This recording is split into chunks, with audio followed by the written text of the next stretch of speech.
Why, hello everybody, it's Histor-Tea Time!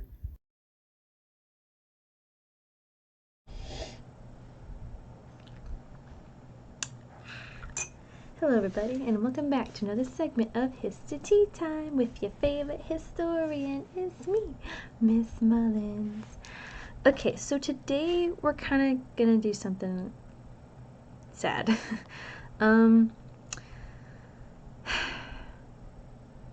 So we're gonna talk about the bombing of Dresden. Now, the bombing of Dresden is very controversial, and I'll show you why, obviously. So here we have some footage that I'm going to show you. Obviously not the whole thing, but we're going to see one view of it, and then we're going to see another. We're going to see people examining it. So we're going to go to YouTube. Okay, so this footage is courtesy of British Pathé. Oh, I'm so sorry. I skipped it. After the RAF with aircraft, Conyers drive into the Reich. The target is Dresden. It was being used to pump German troops into counterattacks against the Russian army, not many miles to the east. This strike put a stop to that. The night sky is pitted with aircraft, vari-colored target markers, and the newest German attack device, a scarecrow designed to burst and look like a plane exploding after a direct hit. Static electrical discharge caused by intense cold mars these magnificent bombing shots.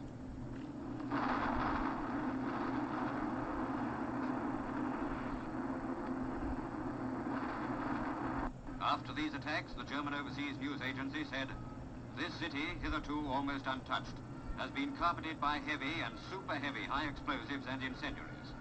Dresden is a heap of ruins. It has been smashed to atoms." This, Hitler will have to look for a substitute for the substitute. Alright, so in that view, you can see that, one, that was legit footage at the time, and this is what the British news was showing to their public. They were showing it and painting Dresden as a military site. Now, Dresden did have a lot of soldiers that they transported out of the city, but here's the thing though. As we start to unravel all of this stuff, you're going to see why it's called a crime sometimes. So, why it's still debated. This is a survivor. When Ernst Hirsch comes to the Neumarkt public square and sees the restored Frauenkirche, he is reminded of the Dresden bombings 75 years ago. Everything was destroyed, and this was where most of the people were killed in the firestorm. Then, in population. He described what happened in Dresden today, 75 years ago, as a war crime. What is your assessment? It's a difficult question to answer simply, and because there is controversy about it among historians and legal experts. The short answer, though, I think, is the consensus is, by the standards of the time, it was not a war crime. That is very important. Because, and he's going to explain, the Nazis did this to the Allied territories. It was happening. This was a tactic done in World War II. It just was a tactic. You know, it's neither here or there anymore for a lot of historians. But then a lot of historians are like, well, why cover this up? Why is this not being taught? It's a war crime, right? So, but what this guy does, he's doing a very good job of putting things into perspective. So I kind of don't want to skip his speech or his input. There was carpet bombing, so-called strategic bombing of cities in order to demoralize the populations, done by both sides, and it was considered at the time legitimate. Of course, if it were to happen today, it would certainly be regarded as a war crime. Turning to you now, Kate, I mean, the far right in Germany is using these commemorations in Dresden in a very targeted and particular way. Tell us more about their perception and strategy. the narrative surrounding the destruction of Dresden has been instrumentalized not just now, as Kate was telling us, but right from the start. Tell us more about that. Well, Joseph Goebbels, who was the Nazi propaganda minister, on the day after the first wave of bombing, not only exaggerated the numbers, as Kate mentioned quite rightly, he also suggested that it was women, refugees, and children who had been killed, and that Dresden was not militarily significant. It was that the aim of targeting was against the cultural city of Dresden. Now, that's simply a lie. Of course, also, there was hatred as always, and revenge, thoughts of revenge in the Allies, and they were targeting civilians as well, quite clearly. But Dresden had a very significant military position at the time. The Red Army was advancing from Russia, had already crossed into German territory, was surging towards Berlin, the capital. Germany had not yet surrendered, and Dresden was a garrison city with 20,000 troops there, with armament factories, and was also the main rail hub to the east, supplying armaments to the German forces fighting the Russians. So there were also military reasons for attacking it. The problem is that this has been instrumentalized, particularly by the right wing in Germany. Okay, so I'm going to stop it there. This video was courtesy of DW News, and what they're doing, this was recorded on February 13th of this year. It was the anniversary of the bombing of Dresden, so that's why this was happening. Now, I kind of skipped through what Kate, that brunette chick right here, what she was talking about. The far right of Germany still to this day use it as an excuse to pump hatred. They're not using it as a day of memorization of the victims and moving on. It still uses like hatred for the West. You can watch the full video. I showed you where to find it, so please do. Now I'm just going to tell you the facts and what it is. You've heard the justification, you've heard what people say about it, and now I'm just going to tell you what led up to it and what it was. In World War II, at the beginning of World War II, the Nazis invaded Poland in 1939. All through 1940 and 41, the German Air Force, Luftwaffe, was bombing civilian cities relentlessly. So this tactic was kicked off by the Germans. The bombs were laced with a very specific flammable material, such as thermite. And now this essentially, once it hit something, it not just only exploded, but it set fire to stuff. And then the fire would spread. This was kind of the beginning of what was known as incendiary bombs. So when Hitler was ready to move towards annexing Britain, he does not allow the Luftwaffe to actually bomb London, which is very interesting. So if you remember my video on the Battle of Britain, Hitler tried to get them to surrender so he wouldn't have to invade. However, a sortie, which is just a random aircraft, it accidentally hits Oxford Street, which of course is in London, which causes Churchill to respond by sending a small bombing raid to Berlin. Now this is the domino effect that I'm going to explain to you. After Churchill retaliates, Hitler's mad, and he launches 50 consecutive days of bombing on London.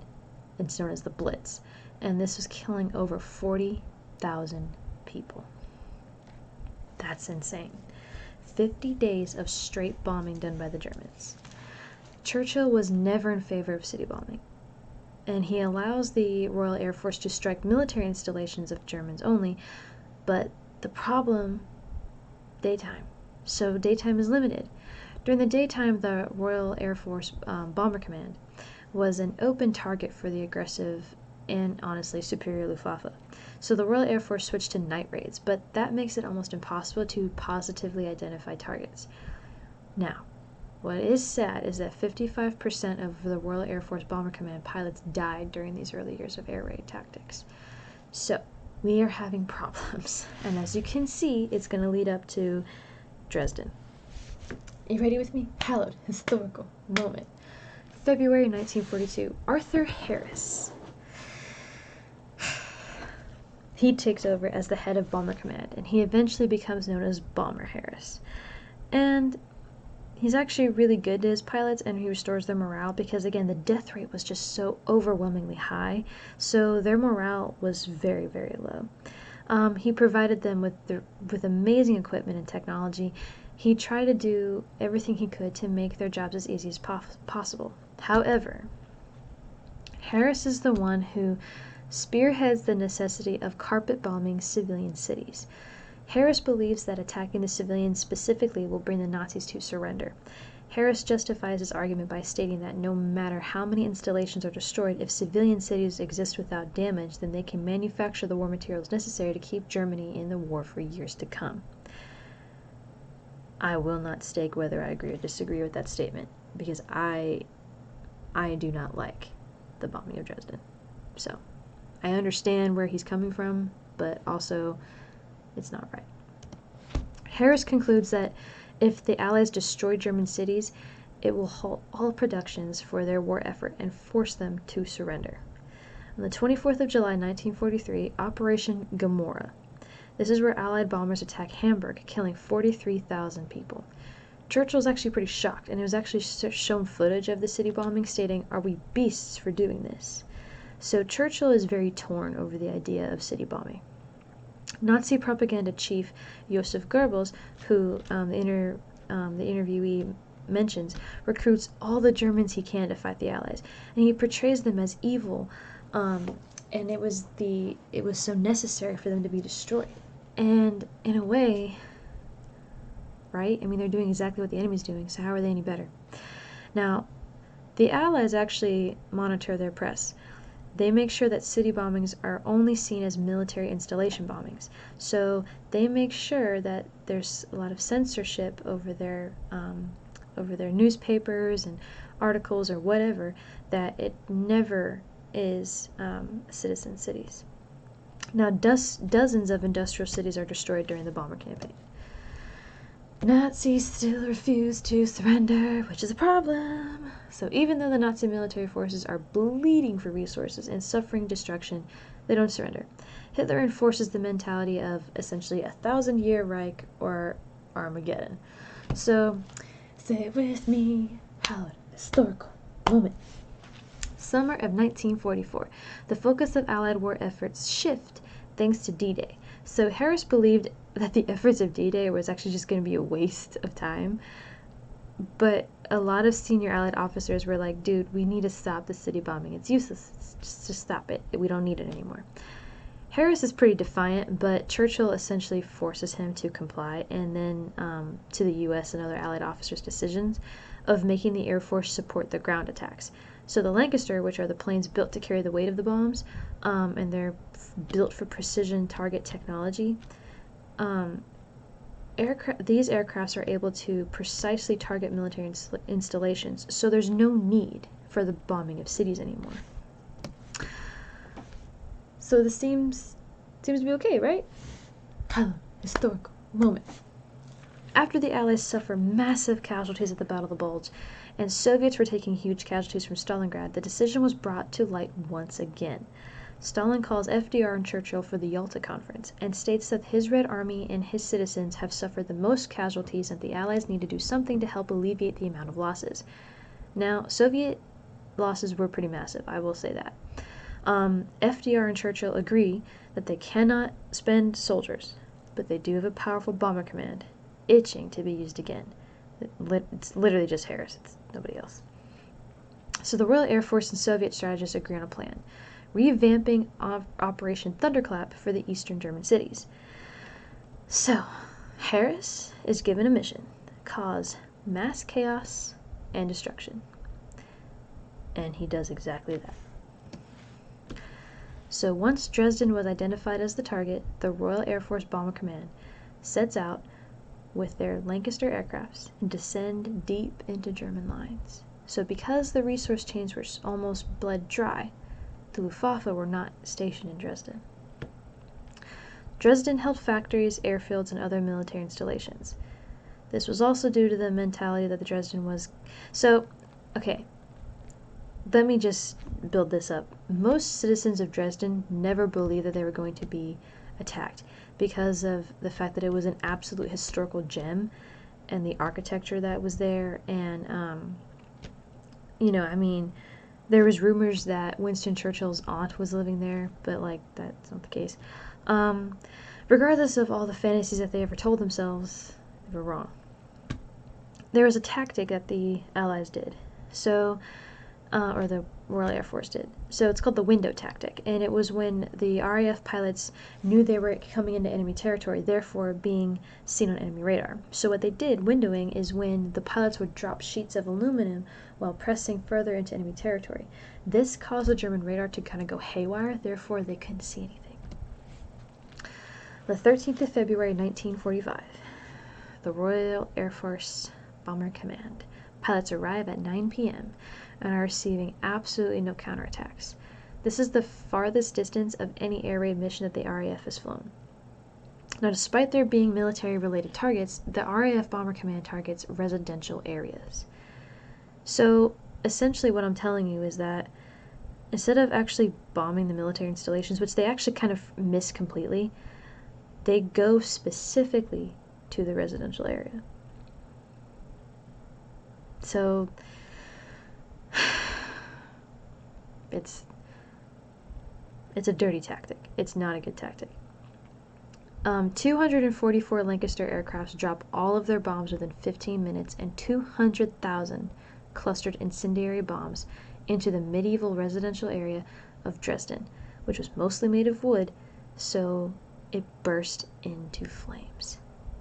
And then, hours later, a second wave of bombers descended on Dresden, incinerating those scrambling on the streets as they tried to put out the flames from the first wave. This is a tactic that Harris actually adopted from the Luftwaffe. And there was also a steady wind that night, which created a massive firestorm. This is why it's called a firestorm, which is a superheated massive air that sucks at a really high speed, and it sucks in more area from the surrounding, or more air from the surrounding areas, and then creates very high winds that can actually lift people, vehicles, uproot trees, etc., and then suck them into the flames. It's like being sucked into a fiery tornado. This is kind of how it deals. So high explosives dropped, right? Okay, and then air above the city becomes really hot and then rises really fast, and then the heated air and flames are drawn upwards, but then cold air rushes in at the ground level from the outside fire, and so then the temperature goes from 800 to 3,000 degrees. Buildings collapse, people are sucked into the flames because flames are traveling at a high speed, so it's like this vortex of just suction, but it's all fire. The morning after that, U.S. bombers arrive and attack military installations strictly. They realistically couldn't see the city since it was engulfed in smoke and flames, so they probably hit the city again as well. The RAF lost 6 out of 800 aircrafts. That's it. Dresden residents are angry with their Nazi party, and they actually vow to kill Hitler. So mind you, Dresden is like being run by the Nazi party at this point. But they're ready to kill him. And they hate their Nazi party leader, who escaped like a little coward. The Nazis are losing support, and they're growing very nervous. So Hitler's Nazi propaganda chief, Joseph Goebbels, spins the report stating that 250,000 people died, and it was later estimated 25,000 at most died. Still 25,000 too many, and paints the Allies as terrorists in the eyes of German Empire. And he also sends these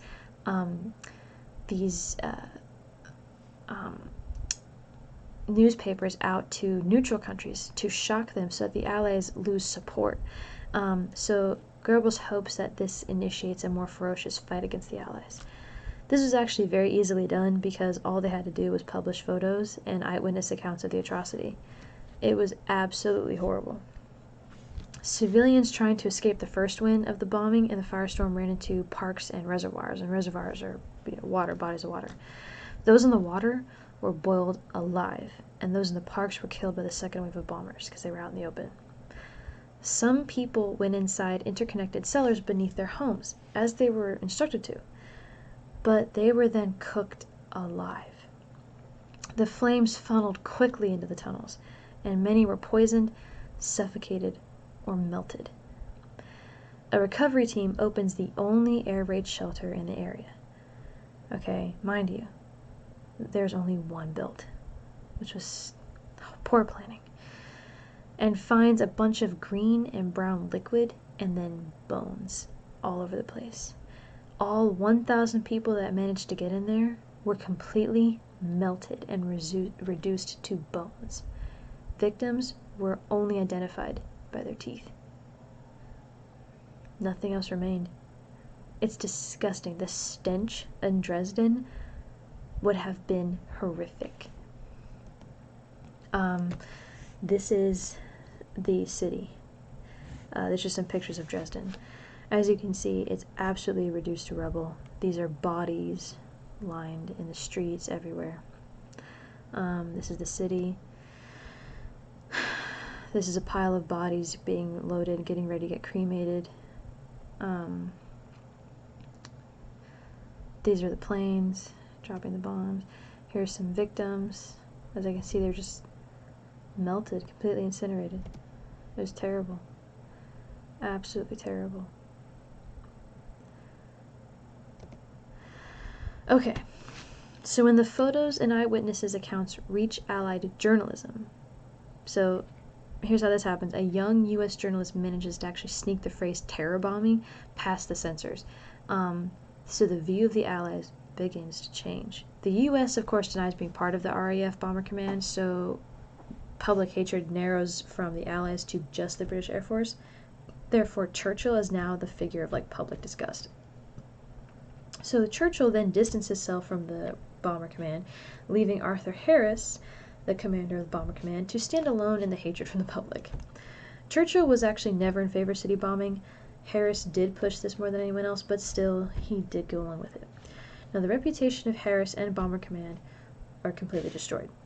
When Churchill makes his VE speech, which that means victory in Europe, he thanks every branch of service except Bomber Command.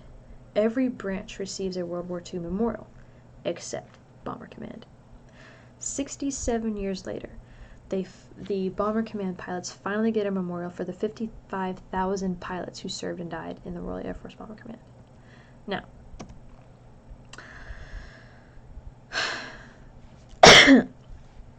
if you ask me, I personally am not in favor of the bombing of Dresden. I know that it was a tactic that was done, but here's the thing. If you are going to resort to the same tactics as the enemy, how are you any better? Yes, it was a victory, not really a victory, but, all of the protesting after, the press, after the photos and everything are leaked to the Allied press, the public, the United States, British, they were all outraged.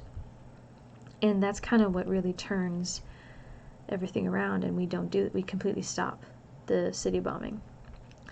And after the war, Harris is never really accepted as a hero. He's never really given a bunch of thanks as our, like how we kind of glorified our generals. He was not.